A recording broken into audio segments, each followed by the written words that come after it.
Hey everyone, it's Bad Brad here, and today I'm going to discuss the brand new Blade mCpx. As you can see, I don't have the blades on mine right now, but I'm going to show you a few things about the rotor head, which I've modified. And also, I'm going to discuss my thoughts on this new helicopter, and as well share a few startup tips for those of you who are pulling these out of the box as you watch this video. Okay, so here we have the mCpx.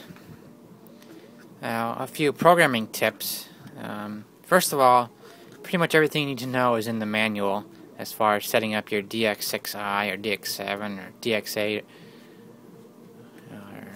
or your JR radios. So anyways, the one tip on the forums that I've seen and that I also forgot to do is when you program in your servo travel on the throttle, you need to program it in the down position as well as the up position. So don't forget to do that when you program in your servo travels. Otherwise, your pitch will be off when you have full stick. So make sure those are both like 75%, I believe, in your radio. Now also, 50% or zero pitch. Now you want to check this in throttle hold mode. A lot of people are saying the pitch is not zero, which is the case on mine as well. I had to thread the ball links on mine up 4 turns in order to get the zero pitch at mid throttle. Now again, you want to check this in throttle hold mode, otherwise your rotor head will spin. As you can see, I've made some little decals here for the canopy. Also, people are having problems with the rotor head. Now, the main problem people are reporting is that the bearings are going bad, and all of a sudden your blade grips and blades go flying off the helicopter. So I've attached a 30-pound fishing line to the blade grips. Now, this isn't going to prevent them from flying off, but it should help prevent them from flying far and losing, $20 worth of parts. You have the blade grips, the feathering shaft, and then the blades, and that's again like $20 worth of parts if you can't find them. Now, another problem is the one screw holding the feathering shaft backs out. Now, as you can see, it's a good thing I stopped flying, because look how much slop I have here in the rotor head, and there should be none there right now. This one screw, which, let me find it here, I'm not sure if you can see that, but the one screw in there that holds the blades on is starting to come out. Now, a lot of people are putting Loctite on them, but I don't recommend that because they are breaking the screws when they have to take it apart again. And also, you get the Loctite in the bearing as well. You could put some CA glue in there, which I'd recommend over the Loctite. Or just running no Loctite, as some of the Horizion employees have posted on there. They don't run Loctite on theirs. The main thing is just checking it, after every flight to make sure there's no play in there. And if there is, to stop flying immediately before your rotor head goes flying off. So in order to tighten those, there's no screw on this other side. It's just the feathering shaft with a slot cut in it. So you will need a very fine Phillips head and a very fine flathead screwdriver to tighten those. So again, as you can see, look how much slop is there. So I will attempt to tighten those.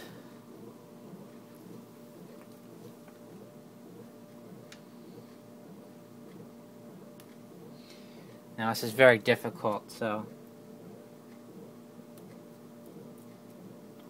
as you can see, I turned this in really far, and it's not completely tight yet. I lost my... I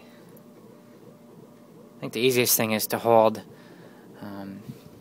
the one blade grip and your screwdriver and then turn the Phillips. Now, you don't want to force this thing. You can break this screw really easy, so just finger tight is good.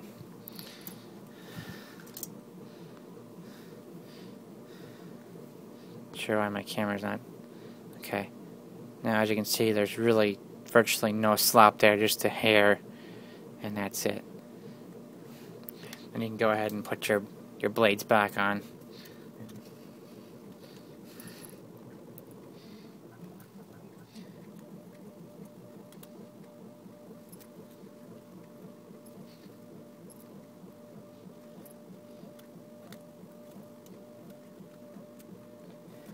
And as you can see, this blade is too tight right now, so I need to loosen that up. And that's how you want it. You want it to basically fall back down.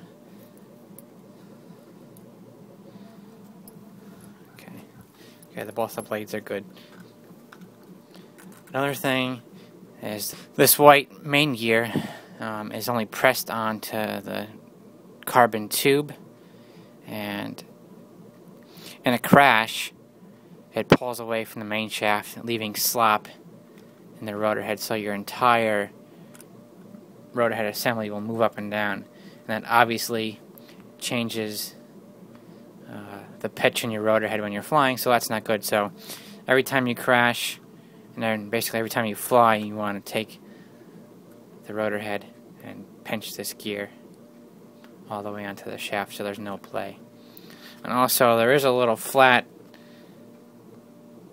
let me focus my camera, there's a little flat on the carbon shaft which should be aligned with the notch here in the main gear, because this gear does also spin on the shaft.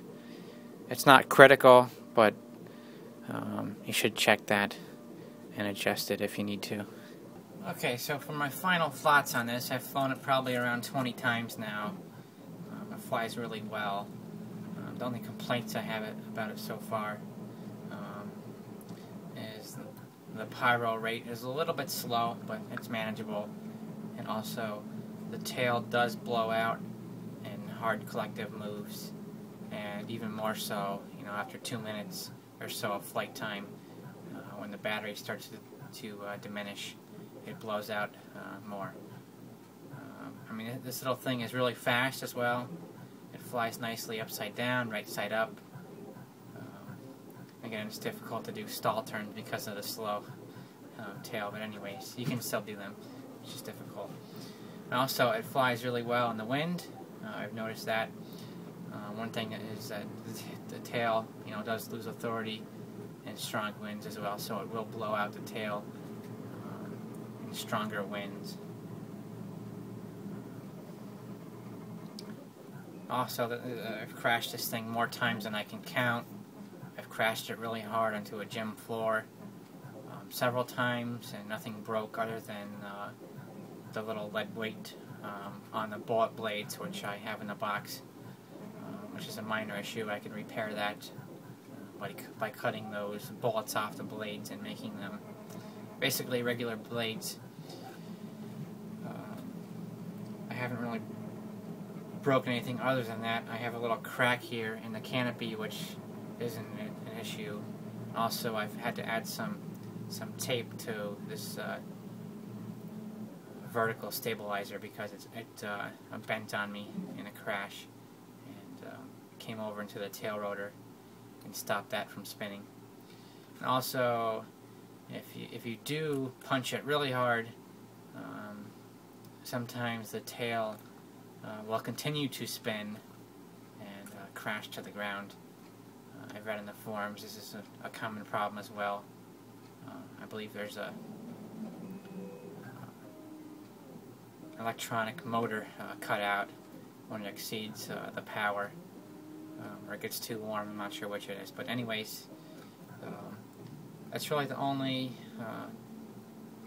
complaints I have about it. This is a really awesome helicopter. It saved me hundreds of dollars already. If I would have crashed this T-Rex 250 in the ground, I would have spent, you know, probably around $100, especially with this canopy on here, to get it repaired. So anyways, that's all I have for now. Hopefully in the future I'll get a video of this thing flying. I just need to get somebody to film it for me. Anyways, thanks for watching. Leave your comments or questions below. And that's it. Have fun.